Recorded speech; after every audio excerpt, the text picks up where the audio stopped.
Welcome to sociology classes. मैं हूं आपका दोस्त शिबू। आज हम डिस्कस करने वाले हैं फ्रेडरिक विंस्लो टेलर के बारे में। फ्रेडरिक विंस्लो टेलर, जिनको हम FW टेलर या फिर फ्रेडरिक टेलर के नाम से भी जानते हैं, इनका जन्म हुआ था 1856 में और इनका डेथ हुआ था 1915 में।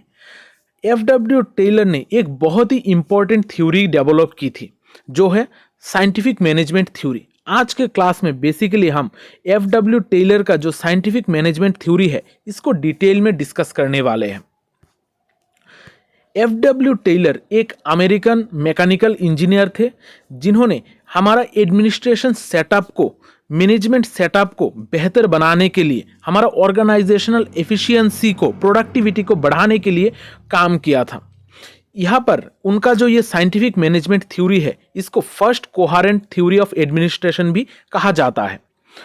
एक चीज़ आप लोगों को याद रखना है कि ये जो साइंटिफिक मैनेजमेंट का काम है, साइंटिफिक मैनेजमेंट के बारे में बात करना, ये पहली बार टेलर ने नहीं बताया था। इससे पहले भी बहुत सारे लोगों ने साइंटिफिक मैनेजमेंट के ऊपर काम किया था। ये जो साइंटिफिक मैनेजमेंट वर्ड है, इसको कॉइन किया था लुइस ब्रेंडिस ने, और टेलर ने इस साइंटिफिक मैनेजमेंट को बेहतर तरीके से एक्सप्लेन किया था। उन्होंने इसको साइंटिफिकली एक्सप्लेन किया था और एक ही साथ उन्होंने बहुत सारे टेक्निक्स का डेवलपमेंट की थी, जिसके द्वारा हम ऑर्गेनाइजेशनल एफिशिएंसी को, यानी कि हम किस तरीके से काम कर सकते हैं, काम का प्रोडक्टिविटी किस तरीके से बढ़ा सकते हैं, इसके ऊपर जोर दे सके। इस वजह से FW टेलर को फादर ऑफ साइंटिफिक मैनेजमेंट भी कहा जाता है, और उनका जो ये साइंटिफिक मैनेजमेंट थ्योरी है, इसको टेलरिज्म भी कहा जाता है। उन्होंने अपने इस काम में, यानी कि साइंटिफिक मैनेजमेंट थ्योरी में, दिखाया था कि किस तरीके से हम ऑर्गेनाइजेशनल वर्क में हमारा ऑब्जेक्टिविटी, साइंटिफिकनेस और ऑर्गेनाइज्ड मैनर में किस तरीके से हम काम कर सकते हैं, और एक साइंटिफिक अप्रोच का यूज करते हुए हम किस तरीके से काम को बेहतर बना सकते हैं, प्रोडक्टिविटी को और ज्यादा कर सकते हैं। उन्होंने इसके रिगार्डिंग कि किस तरीके से हम प्रोडक्टिविटी को बढ़ा सकते हैं, ऑर्गेनाइजेशनल एफिशिएंसी बढ़ा सकते हैं, इसके रिगार्डिंग 4 बुक्स लिखी थी। एक है piece rate system, shop management, art of cutting metals और प्रिंसिपल्स ऑफ साइंटिफिक मैनेजमेंट। ये जो principles of scientific management book है, ये सबसे इंपॉर्टेंट बुक है। उन्होंने इसी बुक में साइंटिफिक मैनेजमेंट का जो थ्योरी है वो डेवलप की थी, और ये जो बुक है, ये आज के टाइम पे भी सबसे इन्फ्लुएंशियल बुक है। मैनेजमेंट स्टडीज में इस बुक का इंपॉर्टेंस आज भी बहुत ज्यादा है। अब हम देखते हैं ये साइंटिफिक मैनेजमेंट थ्योरी में क्या क्या दिया गया है। हम पहले शुरुआत करते हैं साइंटिफिक मैनेजमेंट का जो 4 प्रिंसिपल्स है। फ्रेडरिक टेलर ने साइंटिफिक मैनेजमेंट का 4 प्रिंसिपल्स के बारे में बात की थी। अगर आप लोग अलग अलग बुक्स को देखोगे तो इस चीज़ को अलग अलग तरीके से अलग जगह पर डिस्कस किया हुआ है। मैंने ये जो मटेरियल्स है, आज के क्लास का जो मटेरियल्स है, ये बेसिकली इग्नो से उठाए हुए हैं, और इग्नो में ज़्यादा बेहतर तरीके से चीज़ों को डिस्क्राइब किया गया है, और ये मटेरियल्स ज़्यादातर ऑथेंटिक होते हैं। इस वजह से मेरा जो ये प्रिंसिपल्स है, ये बेसिकली इग्नो के बुक से लिया गया है। अब ये जो प्रिंसिपल्स है, ये 4 प्रिंसिपल्स क्या है, हम देखते हैं। पहला है development of A true science of work, the scientific selection of the workmen, the scientific education and development of workmen। फिर आता है intimate and friendly cooperation between management and men, जिसको हम division of work and responsibility भी कह सकते हैं। अब ये जो 4 प्रिंसिपल्स है, ये चारों प्रिंसिपल अलग अलग तरीके से हम कभी भी समझ नहीं सकते हैं, और अलग तरीके से काम भी नहीं करते हैं।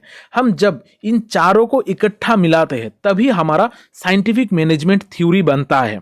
इस वजह से हमें इन चारों को कॉम्बिनेशन में ही समझना होता है, हम इनको अलग अलग तरीके से समझ नहीं सकते हैं। अब हम देखते हैं कि ये चारों प्रिंसिपल्स हमें क्या कहते हैं। पहला जो प्रिंसिपल है वो है development of A true science of work, यानी कि हमारा जो काम है, इसका एक साइंटिफिक तरीके से इसको हम डेवलप करेंगे। काम का भी हमारा एक साइंस होना चाहिए। यानी कि हम जब पहले काम करते थे तो वहाँ पर इतना साइंटिफिक नॉलेज का यूज़ करते हुए काम को नहीं किया जाता था। जिसको जिस तरीके से काम करना होता है उसी तरीके से काम किया जाता था। लेकिन ऑर्गेनाइजेशन में, किसी भी एक ऑर्गेनाइजेशन में लोगों को किस तरीके से बांटना, साइंटिफिक तरीके से हम किस तरीके से उनसे काम करा सकते हैं, एक फेयर डेज वर्क किस तरीके का होता है, यानी कि कोई भी व्यक्ति कितने दिनों तक, एक हफ्ते में कितने दिन काम करेगा, कितने घंटे काम करेगा, ये सारे चीज़ों के बारे में हमें पहले से ही एक साइंटिफिक वे में थॉट क्रिएट करना होगा। यहाँ पर जो भी बॉस है या फिर जो भी वर्कर है, इनके बीच में जो भी टाइमिंग है, ये सारी चीज़ें हमें साइंटिफिकली ही अरेंज करना होगा। इसी को कहा जाता है ट्रू साइंस ऑफ वर्क, यानी कि हमें काम को साइंटिफिकली अरेंज करना है। फिर दूसरा है the scientific selection of the workman. अब हम कौन सी इंसान से कौन सा काम करा सकते हैं, ये भी हमें साइंटिफिकली सिलेक्ट करना होगा।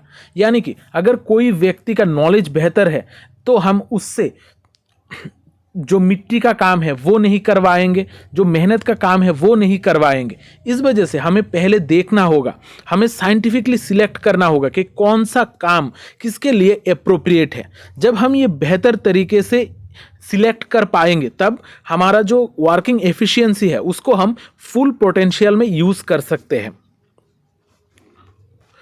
फिर है the scientific education and development of workman, यानी कि जो भी वर्कमैन है जिनको हमने सिलेक्ट की है काम करने के लिए, उनको हमें ट्रेनिंग देना होगा, उन्हें हमें कुछ साइंटिफिक एजुकेशन देना होगा ताकि वो लोग काम को कम समय में कंप्लीट कर पाए। और यहाँ पर जो भी वर्कमैन है, जो भी काम करेंगे, उनकी डेवलपमेंट, उनको स्किल को हमें टाइम टू टाइम डेवलप करता जाना होगा। क्योंकि अगर हम उनको कंटिन्यूअसली ट्रेनिंग ना दे तो उनका जो काम है वो एक पुराने तरीके का मेथड की तरह ही हो जाएगा। इस वजह से हमें उनको कंटिन्यूअसली इंस्पायर करना होगा और साथ साथ उनको ट्रेनिंग भी प्रोवाइड करना होगा ताकि उनके अंदर एक मेंटल रिवॉल्यूशन आए। यहाँ पर जो भी वर्कर है और जो मैनेजमेंट है, इनके बीच में एक बेहतर अंडरस्टैंडिंग होनी चाहिए, एक मेंटल रिवॉल्यूशन आना चाहिए। फिर चौथा है intimate and friendly cooperation between management and man, यानी कि जो भी लोग काम कर रहे हैं एक ऑर्गेनाइजेशन में, जैसे मैनेजमेंट और जो काम करने वाले मैन है, इनके बीच में एक फ्रेंडली कोऑपरेशन होना चाहिए। यहाँ पर जो डिवीजन ऑफ वर्क है ये पार्टिकुलर तरीके से होना चाहिए, यानी कि कौन कौन सा काम करेगा ये पहले से ही सेपरेट कर देना चाहिए। लोगों का जो रेस्पॉन्सिबिलिटी है वो पहले से ही सेपरेट कर देना चाहिए ताकि जो लोगों के बीच में जो तनाव का सिचुएशन है वो ना हो और लोग एक दूसरे के साथ कोऑपरेट करके एक ऑर्गेनाइजेशन में काम कर पाए। अब ये जो 4 प्रिंसिपल है फ्रेडरिक टेलर ने साइंटिफिक मैनेजमेंट के रिगार्डिंग दी है, ये 4 प्रिंसिपल कुछ फिलोसॉफी के ऊपर बेस्ड है। उन्होंने कुछ फिलोसॉफी यूज करते हुए ये 4 प्रिंसिपल को दी है। अब ये जो फिलोसॉफी है ये भी हमारे लिए बहुत ज़्यादा इम्पोर्टेंट है। यहाँ पर हम देखते हैं science not rule of thumb, ये सबसे इम्पोर्टेंट फिलोसॉफी है। यहाँ पर हम जब भी साइंटिफिक मैनेजमेंट की बात करते हैं, यहाँ पर हमें रूल ऑफ थंब यूज़ नहीं करना है। अब रूल ऑफ थंब क्या है?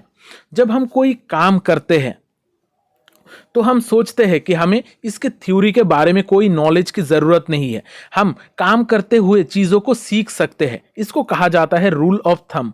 लेकिन अगर हम देखें कि अगर कोई इंजीनियर है, वो पढ़ाई करके रोड कंस्ट्रक्ट कर रहा है और कोई वर्कर है जो बहुत सालों से 20-30 सालों से रोड पे काम कर रहा है, इन दोनों का नॉलेज सेम नहीं होता है, यानी कि काम करते हुए हमारा एफिशिएंसी इतना ज़्यादा नहीं होता है। इस वजह से उन्होंने कहा है कि रूल ऑफ थंब को हमें निकालना होगा और साइंस का यूज़ करना होगा, यानी कि लोगों को ट्रेन करना होगा, लोगों को एजुकेशन देना होगा उस काम के हिसाब से। इस तरीके से हम साइंटिफिक नॉलेज को यूज़ करेंगे, रूल ऑफ थंब को अवॉइड करेंगे।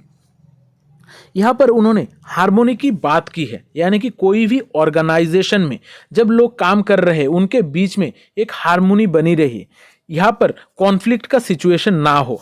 यहाँ पर जो भी लोग काम करेंगे वो एक दूसरे को कोऑपरेट करेंगे। यहाँ पर सिर्फ इंडिविजुअल के बारे में नहीं सोचेंगे, यानी कि वो खुद के बारे में नहीं सोचेंगे। यहाँ पर कोऑपरेशन के द्वारा लोग इकट्ठा होकर काम करना चाहिए। यहाँ पर जब भी कोई ऑर्गेनाइजेशन में लोग काम कर रहे होंगे वहाँ पर मैक्सिमम आउटपुट की बात होनी चाहिए, यानी कि लोगों का जो पोटेंशियल है उसको पूरी तरीके से यूज करते हुए मैक्सिमम आउटपुट लाना चाहिए। यहाँ पर किसी को रेस्ट्रिक्ट नहीं करना चाहिए। फिर है development of efficiency and prosperity, यानी कि कोई भी ऑर्गेनाइजेशन में ये सारे चीजें यूज करते हुए कोई भी ऑर्गेनाइजेशन अगर काम करे तो उस ऑर्गेनाइजेशन का डेवलपमेंट जरूरी है, उसका प्रॉस्पेरिटी भी बहुत ज्यादा जरूरी है। ये फिलोसॉफी के ऊपर बेस करके उनका जो प्रिंसिपल्स ऑफ साइंटिफिक मैनेजमेंट है ये दिया गया है, इस वजह से ये भी बहुत इंपॉर्टेंट है। अब देखते हैं basic concepts of Taylor. Frederick Taylor ने कुछ कॉन्सेप्ट्स की बात की थी इस साइंटिफिक मैनेजमेंट के रिगार्डिंग। इसमें से जो इंपॉर्टेंट है वो है फंक्शनल फोरमैन, जहां पर उन्होंने सुपरवाइजर की बात की थी कि 8 ऐसे लोग होंगे जो काम को सुपरवाइज करेंगे। किसी भी एक वर्कर के ऊपर 8 ऐसे लोग होंगे जो उनको सुपरवाइज करते रहेंगे। फिर उन्होंने मोशन स्टडी की बात की थी, यानी कि कोई भी इंसान एक टाइम पे कोई भी वर्कर काम करते वक्त कितना ज्यादा मूवमेंट कर रहा है, वो एक जगह से दूसरी जगह में जाने के लिए कितना वक्त ले रहा है, ये सारे मूवमेंट का स्टडी करते हुए उन्होंने अपनी थ्योरी को डेवलप की थी। फिर उन्होंने टाइम स्टडी की बात की थी, यानी कि उन्होंने टाइम को मैनेज करने के लिए जो भी लोग काम कर रहे हैं वो कितने टाइम काम कर सकते हैं, एक टाइम पीरियड पे कितना, एक घंटे में वो कितना प्रोड्यूस कर सकते हैं, ये सारी चीज़ें टाइम स्टडी की उन्होंने बात की थी। हम अगर बेहतर तरीके से स्टडी कर सके टाइम को तब हम बेहतर तरीके से मैनेज कर सकेंगे। फिर उन्होंने दी है डिफरेंशियल प्राइस रेट सिस्टम, यानी कि जो लोग जिस तरीके से प्रोड्यूस करेंगे उनका वर्किंग एफिशिएंसी जिस तरीके का होगा वर्कर का, उसको उसी तरीके का प्राइस दिया जाएगा, यानी कि उनको पेमेंट भी उसी तरीके का होगा। अगर इस तरीके का सिस्टम लाया गया तब लोग बेहतर मोटिवेट होंगे काम करने के लिए, यानी कि यहाँ पर प्रोडक्शन के ऊपर उनको कितना पैसा मिलेगा वो डिसाइड किया जाएगा। उन्होंने शॉप फ्लोर मैनेजमेंट के बारे में बात की थी। शॉप फ्लोर मैनेजमेंट यानी कि जो ग्राउंड लेवल पे जो लोग हैं, जो ग्राउंड लेवल पे काम होता है उसको मैनेज करना बहुत ज़्यादा ज़रूरी होता है। और उन्होंने मेंटल रिवॉल्यूशन के बारे में भी बात की थी, यानी कि जो भी काम है वर्कर और मैनेजमेंट के बीच में एक मेंटल अंडरस्टैंडिंग होना चाहिए, उनके बीच में कोऑपरेशन होना ज़रूरी है, तभी हमारा जो काम है वो बेहतर होगा और काम को हम साइंटिफिकली मैनेज कर पाएंगे। अब ये जो कॉन्सेप्ट है इसमें से हम 2 कॉन्सेप्ट को थोड़ा बहुत डिटेल में समझने वाले हैं। एक है फंक्शनल फोरमैन और दूसरा है मेंटल रिवॉल्यूशन। अब ये जो फंक्शनल फोरमैन है ये बेसिकली क्या है, यहाँ पर फंक्शनल फोरमैन से आप लोगों को एग्जाम में बहुत सारे क्वेश्चन भी पूछे जाते हैं। फंक्शनल फोरमैन जो है ये बेसिकली एक ऐसा सिस्टम है, टेलर ने कहा है कि हमें अगर कोई भी एक वर्कर है उसको सुपरवाइजन में रखना होगा, यानी कि उसको सुपरवाइज करना होगा। अब उनके हिसाब से 8 ऐसे लोग होने चाहिए जो किसी एक वर्कर को सुपरवाइज करे, यानी कि 8 लोगों के द्वारा उसको सुपरवाइज होना चाहिए। यहाँ पर 4 लोग होने चाहिए प्लानिंग में और 4 लोग होने चाहिए एग्जीक्यूशन में, यानी कि उन्होंने प्लानिंग बॉसेस की बात की थी और एग्जीक्यूशन बॉसेस की बात की थी। प्लानिंग बॉसेस में 4 ऐसे लोग होंगे जो प्लान करेंगे और एग्जीक्यूशन में 4 ऐसे सुपरवाइजर्स होंगे जो उसको एग्जीक्यूशन करने में मदद करेंगे, यानी कि एक वर्कर को कंट्रोल करेंगे 8 सुपरवाइजर्स। अब देखते हैं मेंटल रिवॉल्यूशन। टेलर के हिसाब से हमारा जो ऑर्गेनाइजेशन है, किसी भी वर्किंग कंडीशन, वहां पर बहुत सारे कन्फ्लिक्ट का सिचुएशन होता है। वहां पर जो भी वर्कर होते हैं और मैनेजमेंट होते हैं वहां पर उनके बीच में बहुत सारे डिस्प्यूट होते हैं, बहुत सारे कॉन्फ्लिक्ट की सिचुएशन होती है, जिसके वजह से बहुत सारे प्रॉब्लम भी हो सकती है ऑर्गेनाइजेशन में। इसी मेंटल एटीट्यूड को उन्होंने बदलने की बात की थी। उन्होंने कहा था कि किसी भी ऑर्गेनाइजेशन में जो भी वर्कर्स एम्प्लॉइज है उनके साथ मैनेजमेंट का कोऑपरेशन होना बहुत ज़्यादा ज़रूरी है। अगर उनके बीच में कोऑपरेशन होगा तभी बेहतर प्रोडक्टिविटी होगी और लोग बेहतर तरीके से प्रोड्यूस कर सकेंगे। यहाँ पर उनका कहना था कि हम जब ज़्यादा प्रोड्यूस करेंगे तब जो भी मालिक है, जो भी मैनेजमेंट है, उसको प्रॉफिट ज़्यादा होगा। अगर उनको प्रॉफिट ज़्यादा होगा तो वो लोग जो भी काम कर रहे हैं, वर्कर्स है, उनको ज़्यादा वेजेस देंगे, यानी कि ज़्यादा पैसा देंगे। इसी तरीके से किसी भी एक वर्किंग कंडीशन में कॉन्फ्लिक्ट का जो सिचुएशन है वो ख़त्म होगा और वहाँ पर पीस और हार्मोनी बजाए रहेगा। लेकिन हम सभी जानते हैं कि ये जो चीज़ें हैं, मैनेजमेंट ज़्यादा पैसा पे करेगी अगर उसको ज़्यादा प्रॉफिट हुआ, ये सारी चीज़ें इतना ज़्यादा इजी नहीं था। अब इसी सारी चीज़ों के ऊपर बेस करके हम देखते हैं कि क्रिटिसिज्म ऑफ साइंटिफिक मैनेजमेंट, ये साइंटिफिक मैनेजमेंट थ्योरी बहुत ही बेहतर है, आज भी इसको फॉलो किया जा रहा है, लेकिन बहुत सारे तरफ से इसका क्रिटिसिज्म भी है, बहुत सारे लोग इसको क्रिटिसाइज भी करते हैं। अब देखते हैं इसके क्रिटिसिज्म के बारे में। यहाँ पर ये जो फ्रेडरिक टेलर है, उन्होंने साइकोलॉजिकल और सोशियोलॉजिकल जो वेरिएबल्स है इसको इग्नोर किया था कि हमारा जो भी ऑर्गेनाइजेशन है वहाँ पर लोगों के साइकोलॉजी और सोशियोलॉजिकल बहुत सारे इश्यूज भी होते हैं। इसको टेलर ने कम्प्लीटली इग्नोर किया था। यहाँ पर जो वर्कर्स है उनका कुछ इंडिविजुअल क्रिएटिविटी होता है। ये क्रिएटिविटी के बारे में टेलर ने अपने मैनेजमेंट थ्योरी में किसी भी तरीके का बात नहीं बताई थी। यहाँ पर जो भी वर्कर होता है वो बहुत ही कंफ्यूज्ड सिचुएशन में होता है इस साइंटिफिक मैनेजमेंट थ्योरी में, क्योंकि यहाँ पर उसको फंक्शनल फोरमैन के द्वारा यानी कि 8 सुपरवाइजर्स के द्वारा कंट्रोल किया जाता है। इसके वजह से वो बहुत ही कंफ्यूजन में रहता है काम करने के वक्त। यहाँ पर टेलर ने मेंटल रिवॉल्यूशन की बात की थी, यानी कि जो भी मैनेजमेंट है और जो वर्कर्स है इनके बीच में एक कोऑपरेशन की बात की गई है और इसके द्वारा वो गाइडेड होंगे।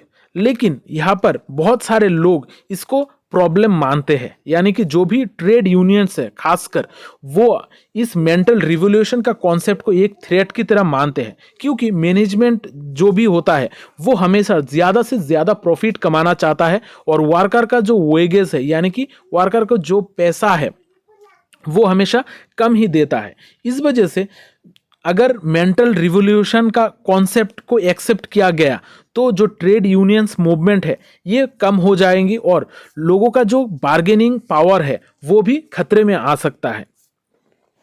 फिर है टेलर का जो आइडिया है ये बहुत सारे मैनेजर्स के द्वारा भी ओपोज किया गया है, यानी कि मैनेजर्स के मानना है कि अगर वो लोग साइंटिफिक मैनेजमेंट थ्योरी को अपनाते हैं तो उनका जो जजमेंट कैपेसिटी है, उनका जो खुद का क्रिएटिव कैपेसिटी है ये खतरे में आ सकता है, क्योंकि ये सारी चीज़ें वो लोग साइंटिफिक मेथड के द्वारा ही गाइडेड होंगे। उनका खुद का इंडिविजुअल चॉइसेस और ओपिनियंस का कोई मतलब नहीं रहेगा। यहाँ पर टेलर ने फंक्शनल फोरमैनशिप में हर किसी को एक करने की बात की थी, लेकिन बहुत सारे लोगों का ऐसा मानना है कि ये फंक्शनल फोरमैन के द्वारा लोगों का जो काम है वो इंक्रीज होगा और बहुत ज़्यादा रेस्पॉन्सिबिलिटीज़ भी बहुत ज़्यादा आएगी, क्योंकि एक वर्कर को 8 लोगों के द्वारा सुपरवाइज किया जाएगा और इसके वजह से उनको बहुत टेंशन में भी रहेंगे वो लोग, उनका साइकोलॉजी में भी प्रॉब्लम आएगा, साथ साथ उनको ज़्यादा काम भी करना पड़ेगा।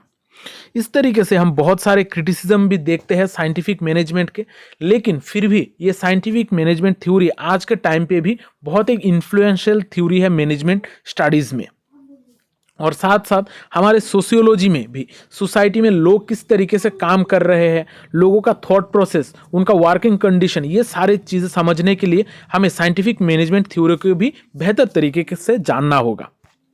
तो आज का क्लास यहाँ पर ही ख़त्म करता हूँ। अगर क्लास अच्छा लगा है तो वीडियो को लाइक और शेयर ज़रूर करना, क्योंकि शेयरिंग इज़ केयरिंग। मिलते हैं अगली क्लास में, तब तक अच्छे रहिए, स्वस्थ रहिए और लोगों में प्यार बांटते रहिए। जय हिंद।